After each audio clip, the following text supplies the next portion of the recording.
Making headlines this hour, Vice President Abdullah Jihad and Minister of Economy of UAE, Sultan bin Al Mansouri, launched the Maldives Investment Forum 2017 in World Trade Center of Dubai.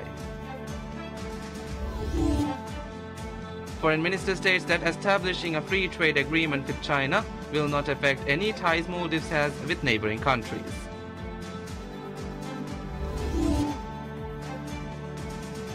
And Turkish President Tayyip Erdogan says Turkey intends to open an embassy in East Jerusalem.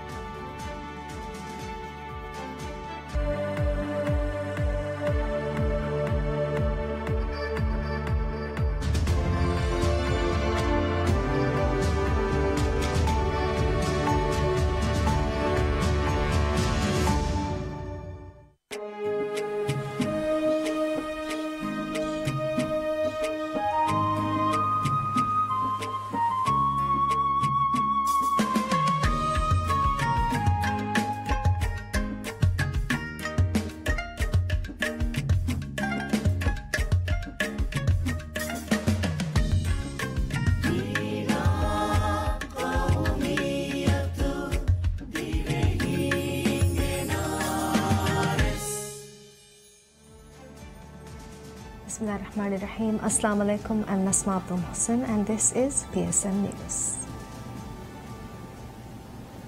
Vice President Abdullah Jihad and Minister of Economy of UAE 2017 held at World Trade Center of Dubai. The Maldives Investment Forum 2017, being held at World Trade Center of Dubai, is attended by over 3,000 business entrepreneurs and high-level dignitaries from economic ministries of both Maldives and UAE. Addressing the Maldives Investment Forum.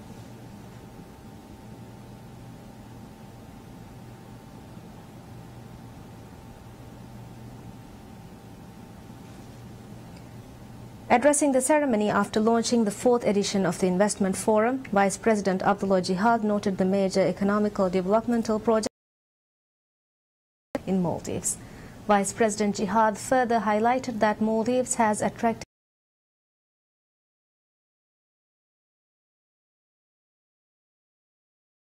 in various fields and called on business entrepreneurs to attain knowledge about the opportunities via the Maldives Investment Forum.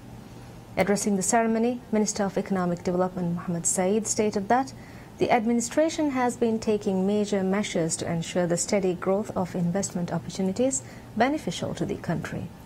In this regard, Economic Minister Mohammed Saeed noted the free trade agreements signed with foreign countries would benefit Maldives in various ways. Minister Saeed stated that Maldives is not only a tourist destination but have huge scope of investment opportunities in other sectors as well. Addressing the ceremony, Minister of Economy of UAE, Sultan bin Al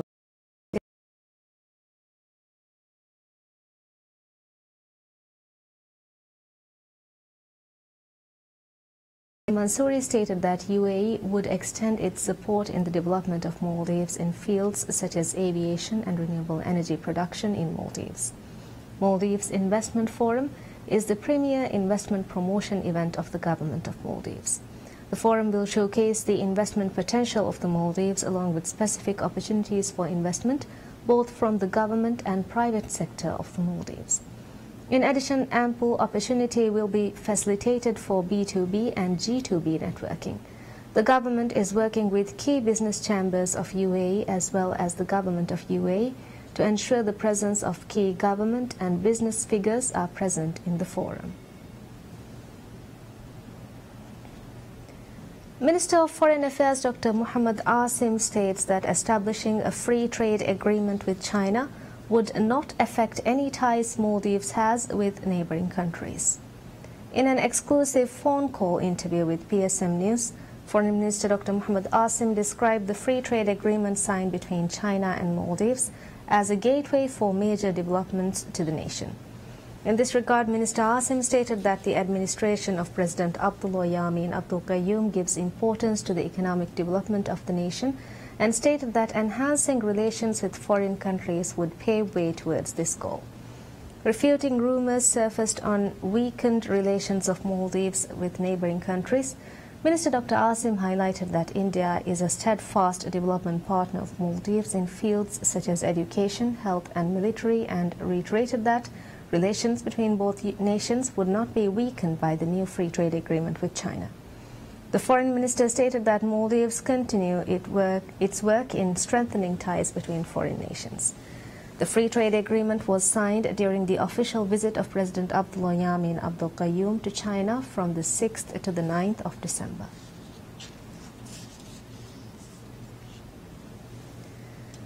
The newly appointed non-resident ambassador of Thailand to the Maldives, Chulamani Chadsuwan, pays a courtesy call on the Minister of Foreign Affairs, Dr. Muhammad Asim. At the meeting held in the Ministry of Foreign Affairs, both Minister Asim and the ambassador discussed ways to strengthen close bilateral ties, especially on enhancing people-to-people contact between the two countries. Minister Asim and Ambassador Chadsuwan expressed their confidence that friendly relations between the two countries would continue. Furthermore, the ambassador also paid a call on Foreign Secretary of Maldives, Ahmed Sarib. At the meeting held in the Ministry of Foreign Affairs, the Foreign Secretary and the ambassador discussed enhancing cooperation in the areas of education, trade and investment between the two countries. Islanders Education announces the addition of 4 new subjects to the curriculum provided from their online portal, teachingtube.com. Teachingtube.com is an online platform which provides knowledge and information for students studying at secondary and higher secondary level. First Lady Fatmat Ibrahim launched the first ever online education platform of Maldives, teachingtube.com, earlier this year. The platform, which is held by Islanders Education and National Telecommunication Service provider Diragu, caters knowledge and information for students attaining education in the secondary and higher secondary level in Maldives. Through the online portal, students are given curriculum-based knowledge by experienced teachers from around the globe. Managing Director of TeachingTube, Adam Rashid, stated that a huge expense on education has been reduced due to the introduction of this online portal, and stated that TeachingTube has received much acclaim from students worldwide. The website, which was in development for over 5 years, contains about 100 GB of learning content and access to leading teachers, authors and industry experts as subject tutors. Adam Rashid stated that the portal will introduce 4 new subjects to the curriculum for the year 2018. In this regard, business studies, accounting, economics, and travel and tourism would be added to the curriculum next year.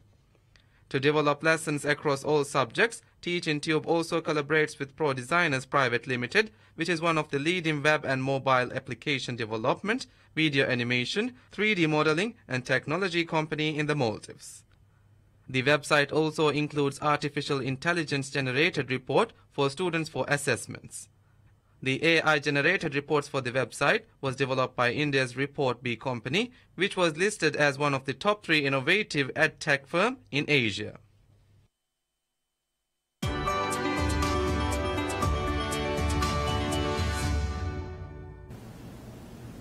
Maldives ranks amongst the fastest Islamic financing developing countries in the world.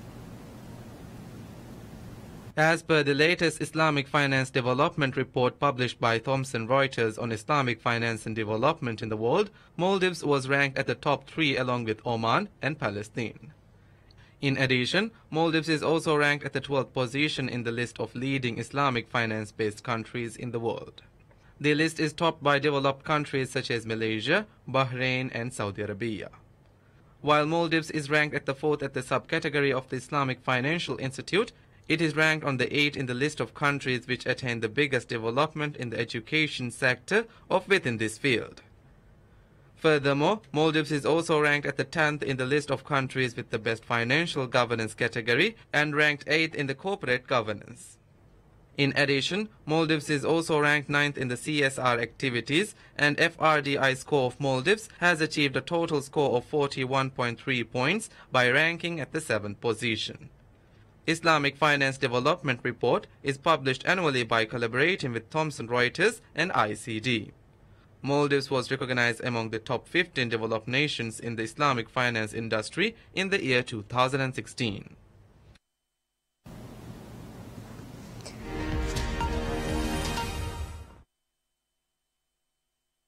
After leading calls at a summit of Muslim leaders for the world to recognize it as the capital of Palestine, Turkish President Tayyip Erdogan says Turkey intends to open an embassy in East Jerusalem.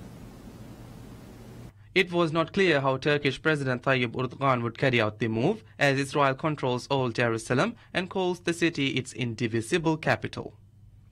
Palestinians want the capital of future state they seek to be East Jerusalem, which Israel took in 1967 and later annexed in a move not recognized internationally. The Muslim Nation Summit was a response to U.S. President Donald Trump's December 6 decision to recognize Jerusalem as Israel's capital. His move broke with decades of U.S. policy and international consensus that the city's status must be left to Israel-Palestine peace negotiations. Meanwhile, thousands of people rallied in the capital Ankara and other parts to protest the U.S. move on Jerusalem and the ensuing clashes in the region. Jerusalem is the home to Islam's third holiest mosque. Syrian Observatory for Human Rights says Syrian government forces clash with rebel fighters from Hayat Tahrir al-Sham and other militant groups southwest of Damascus. Adding that government-backed forces had taken control of strategic hills overlooking the town, British-based monitor the Syrian Observatory for Human Rights said the fighting was concentrated in the area of the town of Mughar al-Mir. Video uploaded to social media on Saturday by the military showed government forces firing mortars and guns at the rebels in Mughar al-Amir, with large clouds of smoke rising in the distance. Syrian Observatory for Human Rights reported 6 of the government forces were killed, with casualties on the rebel side. Hayat Tahrir al-Sham is the rebranded Nusra Front after it severed ties with Al-Qaeda, and its fighters have been targeted during the year by Russian airstrikes and ground attacks from the Syrian army and its allies. Fighting in Syria continues despite the setting up of a series of de-escalation zones in a deal brokered by Russia, Iran and Turkey. Moscow and Tehran do not consider Hayat Tahrir al-Sham to be part of this deal. While traveling with a group rescued in the Mediterranean Sea, a Doctors Without Borders team member says migrants suffered torture and trauma in Libya.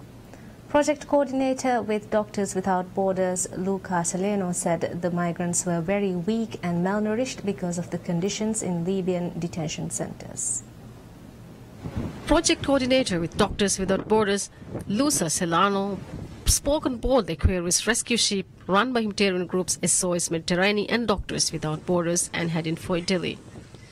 The general conditions, a lot of people are very weak, very dizzy because of the malnourished, because of the condition of the detention centers in Libya. A lot of them, they have scabies, and some of them they report the wounds and the trauma of the tortures that they received in Libya. Over 300 migrants were traveling on the Aquarius. They were rescued off the Libyan coast by humanitarian ships and the Italian Navy in the previous days. The group included migrants from Africa, the Middle East and Asia. And there is especially one story that is remarkable. One of these minors, 15 years old, is coming from Yemen. So he had a first journey on boat from Yemen to Sudan. Then he traveled from Sudan to Libya. He was detained in a detention camp in Libya. And then from Libya he took a rubber boat and he was rescued by us. Libya's western shores are the main departure point for migrants, mainly from sub-Saharan countries, fleeing party and conflict, trying to reach Europe. Arrivals to Italy have fallen by 2/3 since July from the same period last year, after officials working for the United Nations-backed government in Tripoli managed to cut back human smuggling in the city of Sabratha, west of the capital. That has pushed the trade further east, with the Coast Guard intercepting several boats off the coast near Gurabuli and Ziltan, which are 2 towns located east of Tripoli. People in Spain's northeastern region of Catalonia express high expectations and willingness to participate in the upcoming regional elections on the 21st of December. Catalonia's economy was negatively affected by the independence referendum on October 1st, which was later declared illegally by the Spanish Constitutional Court. According to statistics, the number of visitors to Catalonia has fallen by 4.7% since the referendum, and more than 2,000 companies have withdrawn from the region. Additionally, in November, Catalonia experienced the largest monthly increase of unemployment since 2009. According to economics professor at the University of Barcelona, Juan Tergos, the referendum created uncertainty that has led to trade insecurity and legal insecurity.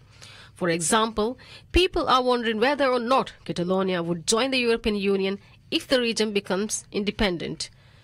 Tergos added the upcoming elections should contribute to rebuilding a sense of security which was weakened in past months. The upcoming elections will play a key role in restoring political stability in Catalonia while lifting the concerns of companies, investors and tourists, as well as reverse the current downturn. The crisis of independence divided the Catalan people, and Professor Tergos says the elected government will be responsible for finding ways to coexist. A total of 7 political parties will take part in the elections. According to the latest opinion poll, the Esquerra Republicana and Citizens parties are tied for top place, with each party receiving 22% support. People in Catalonia have been paying close attention to the election, with many people saying they will definitely participate and cast a ballot.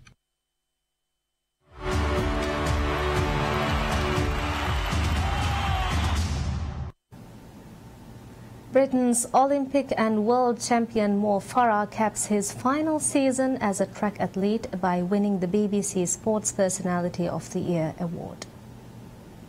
Kenny, can you now please The 34-year-old, who ended his track career this year to concentrate on road running, looked stunned when his name was announced by Liverpool great Kenny Dalglish.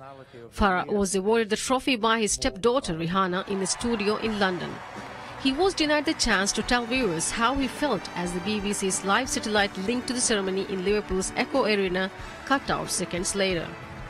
The 2017 BBC Sports Personality of the Year is Mo Farah.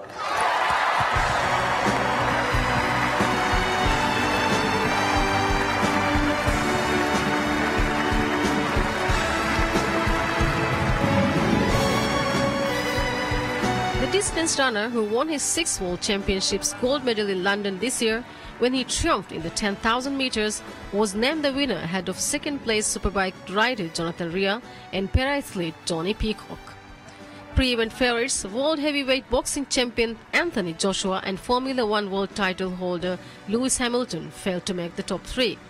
Farah, who was born in Somalia and moved to Britain at the age of 8, won 5,000 meters and 10,000 meters gold at the 2012 and 2016 Olympics, as well as 6 world titles in those distances.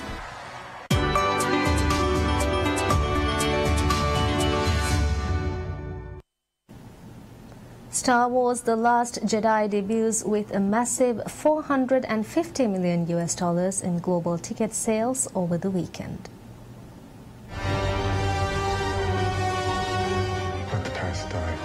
Distributor Walt Disney Co. said the total includes $220 million in the United States and Canada, which is the second largest domestic opening of all time behind 2015 movie Star Wars: The Force Awakens.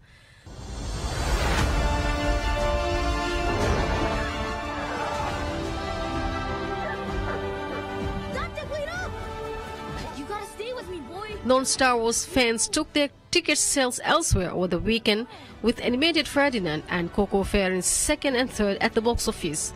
The animated 20th Century Fox feature about a young bull who escapes from a Spanish training camp, Ferdinand, cleaned up with $13.33 million in US and Canada ticket sales. What is going on? Remind me how I know you?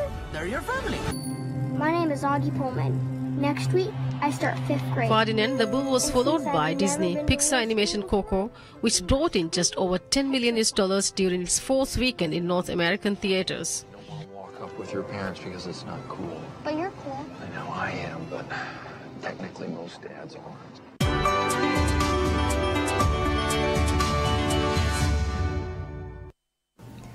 Conservationists and wildlife officials in India's southern Rameswaram city shift 120 eggs of olive ridley turtles to a man-made hatchery to ensure safe hatching during the nesting period.